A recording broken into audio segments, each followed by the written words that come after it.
აქ შედგა ელენე ხოშტარიას წამები. გეგმის გარეშე დარჩენილმა რადიკალებმა მოდელირებულ წამების სცენარს მიმართეს. მუხტის ასაწევად კი მოგონილი სცენარი გაწერეს, სადაც წამებულის მანტია ამჯერად ელენე ხოშტარიას მოარგეს. 28 მარტის შემდეგ რადიკალების საზოგადოებას აჯერებდნენ თითქოს ელენე ხოშტარიას სამართალდამცველებმა აწამეს. ფეიქ კამპანიაში მონაწილეობდნენ ოპოზიციონერების გარე პატრონებიც, რომლებიც შეშფოთებას სოციალურ ქსელში გამოთქვავდნენ. ელენე ხოშტარია დიღმის იზოლატორში აწამეს. ჩემი მეგობარი და ოპოზიციის ლიდერი ელენე ხოშტარია უსამართლოდ დააკავა ქართული ოცნების რეჟიმმა და შეურაცხყოფა მიაყენა მას.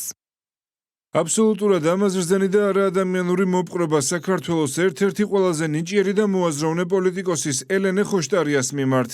მუხტის აწევის მცდელობა არ შედგა. რადიკალებმა საშინაო დავალება ისევ ვერ შეასრულეს. შინაგან საქმეთა სამინისტრომ ჯერ კიდევ 3 დღის წინ განმარტა, რომ დაინტერესების შემთხვევაში კანონით დადგენილი წესით და დაკავებულის თანხმობით შესაბამის ორგანოებს და უფლებადამცველებს შესაძლებლობა აქვთ გაეცნონ ვიდეო ჩანაწერებს. თუმცა ამ დრომდე არც თავად ხოშტარიას და არც მის ადვოკატს არ მოუთხოვია ვიდეო მასალა, რომელზეც ელენე ხოშტარიას იზოლატორში მოთავსების პროცედურები აღბეჭდილი.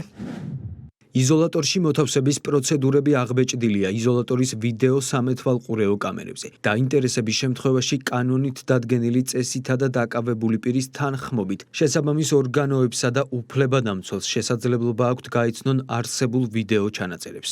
ელენე ხოშტარია დღის ბოლოს იძულებული გახდა განცხადება გამოაქვეყნებინა, სადაც განმარტა, რომ არც უწყებასთან თანამშრომლობასა და არც ჩანაწერების გამოთხოვას არ აპირებს.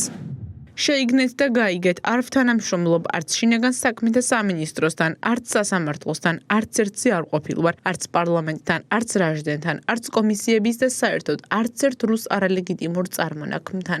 შინაგან საქმეთა სამინისტროს შეთავაზებით არ ინტერესდებიან რეალობას აცდენილი რადიკალები. ამბობენ, რომ ელენე ხოშტარიას და მისი ადვოკატის პოზიციის ჯერად და ჩანაწერის ნახვა საჭიროდ არ მიაჩნიათ. შინაგან საქმეთა სამინისტროს არ ვენდობთ და არაფრის მოთხოვნას არ ვაპირებთ. წამება მარტო დენზე შეერთება არ არის. ჯერა ელენე ხოშტარიას და მისი ადვოკატის პოზიციის. არ ვაპირებ ამ ვიდეოს ნახვას, იმიტომ რომ პირდაპირ ეთერში მაქვს ნანახი, რას აკეთებენ პოლიციელები. მმართველმა გუნდმა დღეს რადიკალებს კიდევ ერთხელ შეახსენა წამებისა და არაადამიანური მოპყრობის პრაქტიკა და იმ რეჟიმის ხელწერა, რომლის დაბრუნებასაც ხელისუფლებაში ცდილობენ. მმართველ გუნდში რადიკალების მორიგ დეზინფორმაციაზე საუბრობენ და განმარტავენ, რომ ამ სპეკულაციებით ისინი საზოგადოების შეცდომაში შეყვანას ვერ შეძლებენ. ელენე ხოშტარიას და ნებისმიერ მის დამცველს აქვს საშუალება გამოითხოვოს კადრები და ეს კადრები ნაწილობრივ რასაკვირველია კორექტულობის ფარგლებში იყო საქართველოს საზოგადოებისთვის წარმოდგენილი, თუ როგორ იქცეოდა ამის მიმართ როგორ ისეოდნენ და სად რომელი კანონის რომელი მუხლის დარღვევას ჰქონდა ადგილი. ამისათვის არსებობენ უფლებადამცველები და რასაკვირველია მათი ჩართულობა არ არის მიზანშეწონილი იმ ადამიანებისათვის, ვინც გეგმავს და ახორციელებს აი ამ დესტაბილიზაციის სცენარს საქართველოში. მათ შორის ერთ-ერთი ლიდერი არის ელენე ხოშტარია. ელენე ხოშტარია, რომელიც განსაკუთრებით გამოირჩევა აგრესიულობით, იმიტომ რომ როგორმე გადაფაროს თემა მისი ოჯახის უშველებელი დაფინანსებისა რუსეთის ბიუჯეტიდან.